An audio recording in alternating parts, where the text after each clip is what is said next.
ఈ రోజు మా కోయిటి వాళ్ళ ఇంట్లో ఒక కొత్త వంటకం ఒకటి చేశారు. నాకు ఇచ్చి పంపించారు. అది ఏం వంటకం అనేది నాకు తెలియట్లేదు. చూపిస్తాను చూడండి. నేను ఓపెన్ చేసి చూడంగానే బిర్యానీ అనేసి అనుకున్నాను. బిర్యానీ కాదంట ఇది. వాళ్ళని అడిగాను నేను, ఇదేంది బిర్యానీనా అంటే, కాదు బిర్యానీ కాదు, యూట్యూబ్ లో ఒక వీడియో వచ్చింది, దాని ప్రకారం చూసి చేసాం మేము గాని అనేసి అంటున్నారు.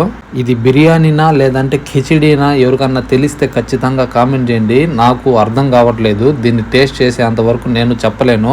ఒకసారి టేస్ట్ చేద్దాము ప్లేట్లో పెట్టుకుని. ఇలాంటి వంటకాలన్నీ తినాలంటే అదృష్టం చేసుకుని ఉండాలి. నేను కోయిట్లో ఉన్నాను కాబట్టి ఇలాంటి కొత్త కొత్త రకాల వంటకాలన్నీ తింటున్నాను. ఈ రైస్ని చూస్తా అంటే సేమ్ బిర్యానీ లాగే అనిపిస్తుంది, బట్ స్మెల్ అలాగ రావట్లేదు. బిర్యానీ స్మెల్లే రావట్లేదు. మన ఇండియాలో బిర్యానీ, కిచిడి ఇలాంటివంటే మనకు తెలుసు. ఇది ఏం వంటకం అనేది నాకు తెలియట్లేదు. ఒకసారి టేస్ట్ చేస్తాను. ఏంటిదో ఇది బిర్యానీనా లేదా కిచిడీనా చెప్తాను. రైస్ తక్కువ వేసుకున్నాను, ముక్కలు ఎక్కువ వేసుకున్నాను. చూడండి ఎన్ని ముక్కలు వేసారు. దాంట్లో రైస్ తక్కువగా ఉంది, ముక్కలు చాలా ఎక్కువ వేసుకున్నారు. ఒకసారి టేస్ట్ చేస్తాను. టేస్ట్ చేసి ఎలా ఉందో చెప్తాను.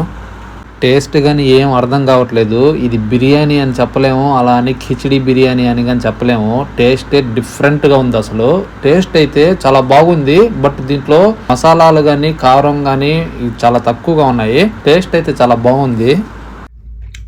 దీన్ని బిర్యానీ అంటారో ఏమంటారో నాకు తెలీదు. నాకు తెలిసి కిచిడి బిర్యానీ అంటారేమో. చాలా బాగుంది. టేస్ట్ మాత్రం అదిరిపోయింది. టేస్ట్ చాలా బాగా చేశారు.